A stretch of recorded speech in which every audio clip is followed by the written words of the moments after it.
Right, carrying on with our theme of losing that loving feeling and wondering, should I stay or should I go, and feeling like, oh, I can't carry on with this. Basically, what I want to talk about in this video is why it's important to keep your vow to cherish.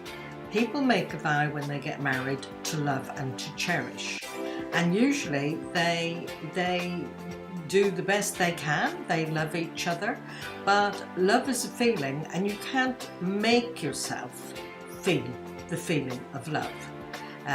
It's just there. But I've talked to you in other videos about how, as time goes on and we get caught up in the process of life, how people, like a frog boiling in a pan of water, they don't realize, and the marriage is gradually dying and they don't even notice it's dying.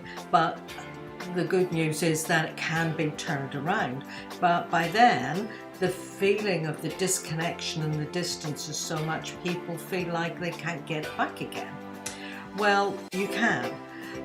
But what you need to do is to create the conditions to reconnect with each other, and having done that, all the hurt and sad and fearful and anxious and lonely feelings that covered over the love begin to surface again. But to keep that process going and to move you on to a whole new level, you need to look at cherishing.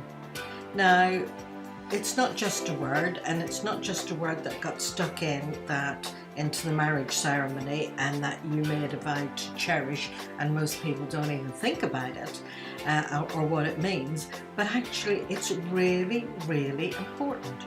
And it's important for a number of different reasons. And I've touched on this in other videos, that most of us, the child rearing practices that were around when we were young, and even from more recently with better child rearing practices, most of us don't have our needs for bonding and our attachment needs. We mostly don't get them optimally. And I'm not blaming parents here, but I'm just going to touch on a number of reasons why our bonding needs and our attachment needs don't get met when we're children. Now, for example, if at birth, now I'm an adopted person. Now, most people who are adopted will have been removed from their mothers at some stage. Now, that is a big tear in that bond, and that leaves its mark on how you roll out in life and your relationships. Sometimes babies being born, it's a difficult birth, it's a long drawn out labour, forceps may need to have been used, the child may have needed to go into a special care baby unit or an incubator for a while. That is a big deal to a newborn baby. It's like mother has abandoned them, and so there's an imprint of being abandoned there. So that's around being the birth process. You may have the most wonderful, loving, caring mother, but if she suffered from postnatal depression, it's not her fault, but she wouldn't have been able to be totally present for you. Other things, I see some people and their mothers died when they were quite young or in childhood, and of course the loss of a mother through adoption or death or postnatal depression or whatever. Some children are put into the care system because for various reasons their mother couldn't take care of them. So that absence of mothering at that young age is has a huge effect on the child's attachment, and that rolls out into adulthood. Then some children are sent to boarding school. Now, often parents who send their children to boarding school really believe that they're giving them a good chance in the world, in their education.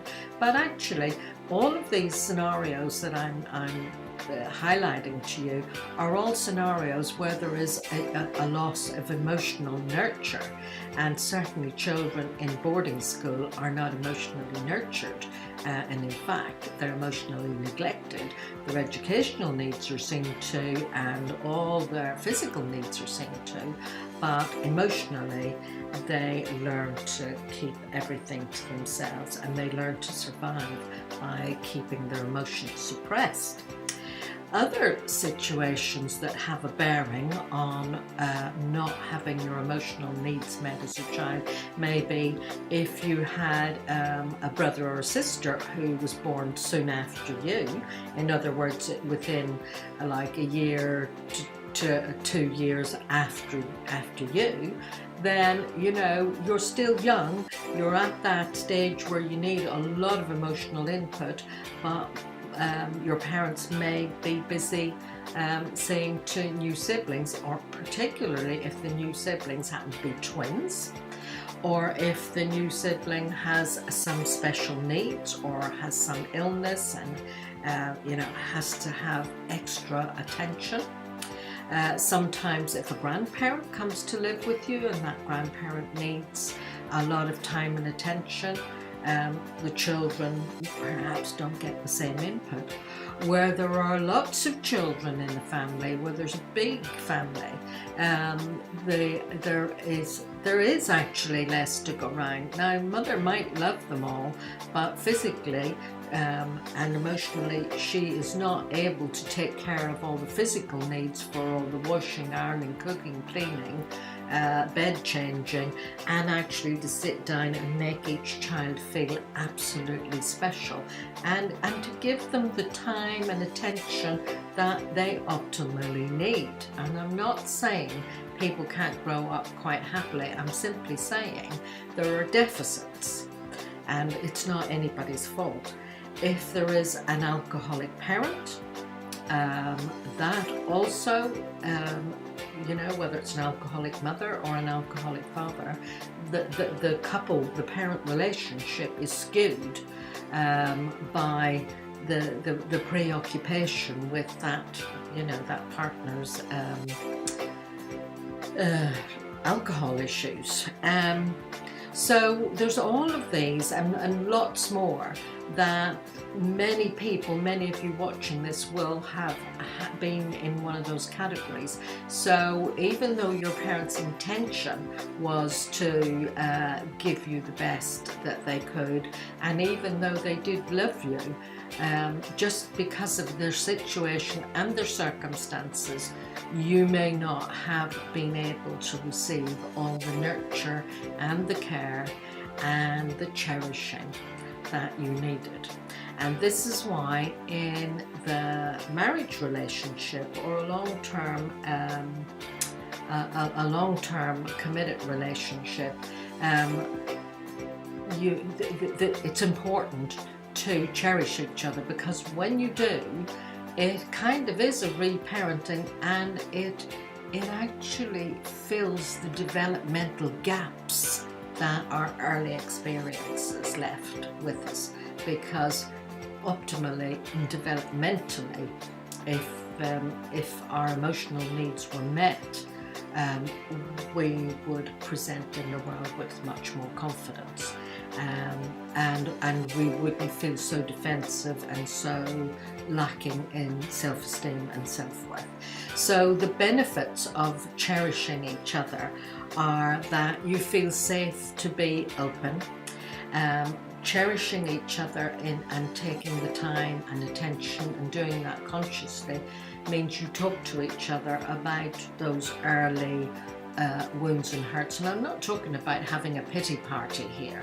I'm talking about allowing yourself to be known and actually allowing your partner to be known. And both of you being known in that way creates emotional intimacy. And in terms of your authenticity, you are able to drop your mask and be who you are, warts and all, without any shame or blame. Bye for now.